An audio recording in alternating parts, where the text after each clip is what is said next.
기독교와 불교의 궁극적 목표는 모두 완전한 하나됨과 영적 완성을 지향하지만 그 과정과 접근 방식은 다르게 나타납니다. 기독교인들은 종종 기독교의 구원이 모든 영적 여정의 끝이라고 생각하고 그 단계에 안주하게 되는 경우가 많습니다. 그러나 이를 넘어서는 더 심오한 깨달음의 경지, 즉 부처가 되는 경지, 해탈은 하나님과 완전한 하나됨으로써 하나님과 나 자신이 일체가 되는 상태를 가리킵니다. 기독교의 구원은 인간이 하나님의 무조건적인 사랑과 은혜를 받아들여 죄에서 벗어나고 영원한 생명에 이르는 단계입니다. 이 단계에서 인간은 하나님과 가까워지고 영적인 평화를 얻게 됩니다. 구원을 통해 하나님의 사랑을 체험하고 그분의 은혜에 머물며 안식에 이르게 되는 것은 분명 강력한 영적 완성을 의미합니다. 그러나 불교에서 말하는 해탈, 즉 부처가 된다는 것은 나를 포함한 모든 대상에 대한 집착이 사라진 상태로 나와 하나님의 구분이 없는 일체의 경지를 의미합니다. 부처가 된다는 것은 더 이상 외부의 구원자나 대상에 의지하지 않고 그 스스로가 깨달음의 자리에 머물러 존재 자체가 완전한 사랑과 자비로 가득한 상태를 의미합니다. 즉 하나님과 완전한 일체, 즉 하나가 되어 나 자신이 하나님 그 자체로 존재하는 경지를 말합니다. 기독교에서 구원을 통해 하나님의 사랑을 느끼고 그분과의 친밀감을 체험한다면 이는 하나님과 분리된 인간이 구원받는 단계입니다. 기독교에서는 인간이 하나님과 가까워지는 것, 즉 영원한 생명에 참여하는 것이 목표입니다. 이러한 단계는 대단히 심오하며 기독교적 관점에서 이를 통해 모든 인간은 구원받을 수 있습니다. 반면 불교의 가르침은 내 외의 경계를 초월하여 나 자신이 우주와 일체가 되는 상태를 목표로 합니다. 여기서 하나님과의 완전한 합일은 더 이상 하나님과 내가 분리된 존재로 남아있지 않는 절대적 하나됨을 의미합니다. 이는 나와 우주의 경계가 사라진 상태를 뜻하며 모든 고통과 갈등이 사라진 지혜의 자리입니다. 이 상태는 더 이상 나와 구원자의 구분이 없는 모든 존재와 일체가 된 상태를 의미합니다. 우리는 이 경지에서 더 이상 구원받을 필요가 없습니다. 나 자체가 하나님이 되었으니까요. 기독교는 하나님의 은혜로 인한 구원을 통해 우리를 본질적인 사랑으로 인도하며 우리가 그 사랑 속에서 평화를 얻을 수 있도록 합니다. 여기서 하나님의 사랑은 모든 생명에 대한 무조건적인 사랑과 자비를 의미하며 우리를 구원하시는 분으로서의 하나님과 그분의 자비를 강조합니다. 반면 불교는 자기 수행을 통해 깨달음을 얻고 그 결과로 완전한 일체됨에 이르는 길을 설파합니다. 모든 경계가 사라지고 내면의 번뇌와 집착이 완전히 소멸된 상태에서 나 자신이 전체와 하나인 상태를 경험하게 됩니다. 이 상태에서는 구원이나 구제할 대상이 따로 존재하지 않으며 나와 하나님조차 구분되지 않는 궁극적 경지에 도달하게 됩니다. 그것이 가능한 이유는 존재하는 모든 것이 신이며 우리는 그 신과 하나이기 때문입니다. 즉 우리는 본래 부처이므로 구원할 그 무엇도 없는 상태, 즉 본래 완전한 존재이기 때문입니다. 결론적으로 기독교의 구원과 불교의 깨달음은 서로 배타적이거나 대립되는 개념이 아니라 서로 다른 영적 경지를 설명하는 가르침입니다. 기독교는 하나님의 사랑을 받아들이고 구원을 통해 평화를 얻는 것을 목표로 하는 반면 불교는 모든 분리의식이 사라진 완전한 하나됨을 목표로 합니다. 두 가르침은 영적인 여정의 다른 단계일 뿐이며 완전한 사랑과 자비의 자리로 나아갈 수 있다는 점에서 서로 연결됩니다. 기독교인들의 입장에서 본 불교에 대한 가장 큰 오해. 불교의 핵심 사상인 무아는 개별적인 나라는 실체가 없다는 깨달음을 의미합니다.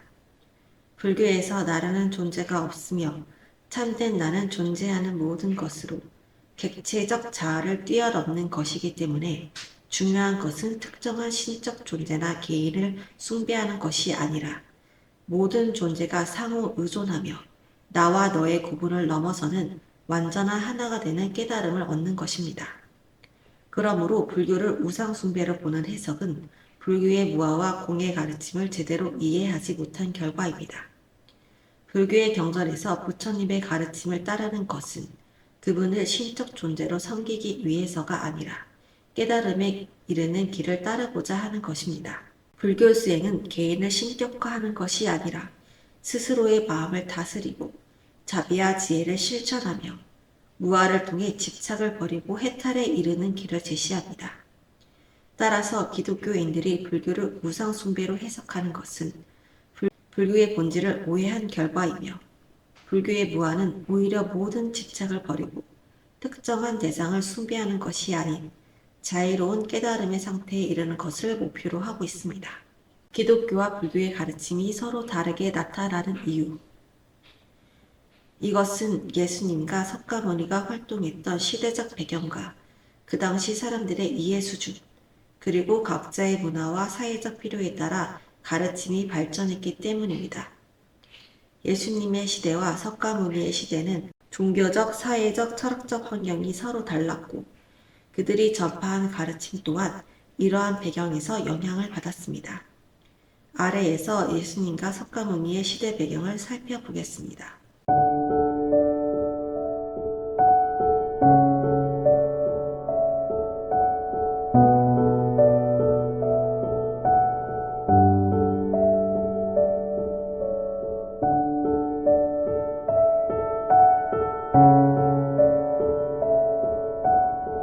즉, 기독교와 불교의 가르침이 다르게 나타나는 이유는 각 종교의 창시자들이 속한 시대의 사회적, 문화적 요구와 사람들의 영적 필요에 따라 그 가르침이 발전했기 때문입니다.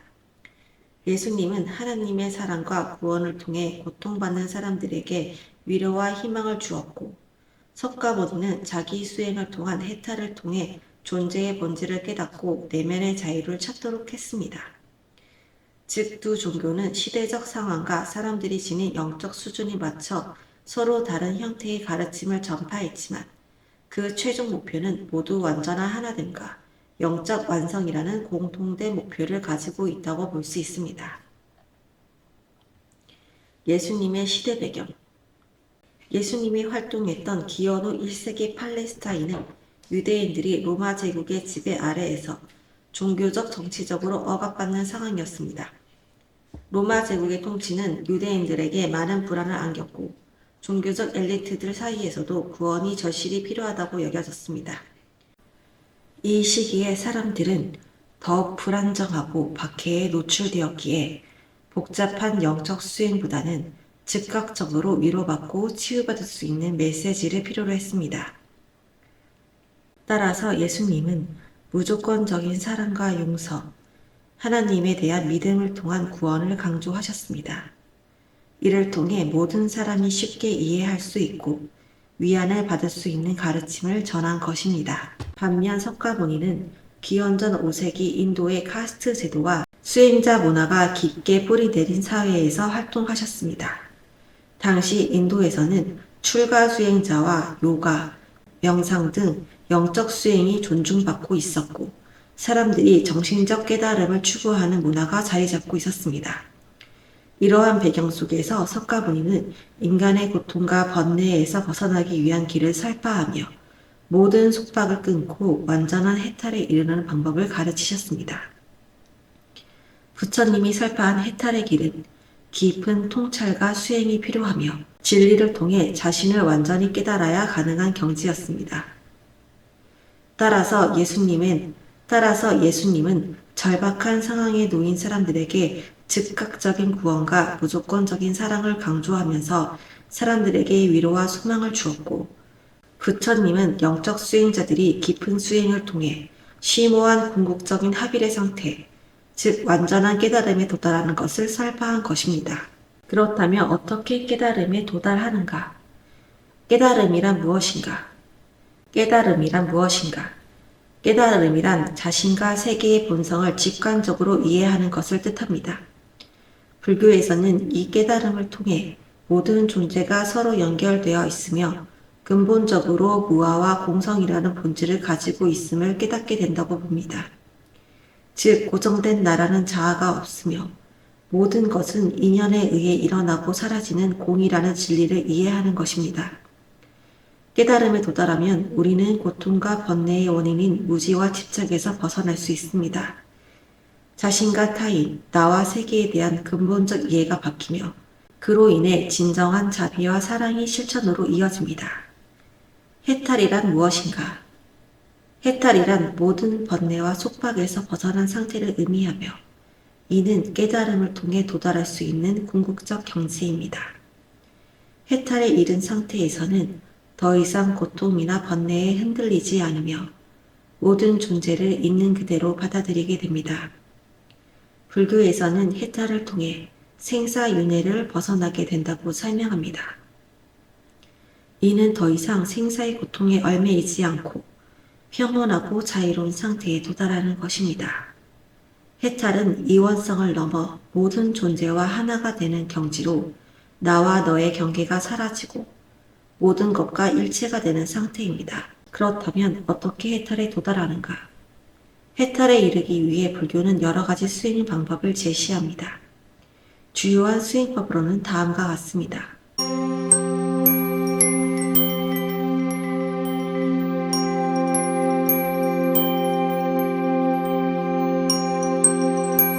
깨달음과 해탈은 궁극적으로 모든 존재와의 일체를 경험하는 상태입니다.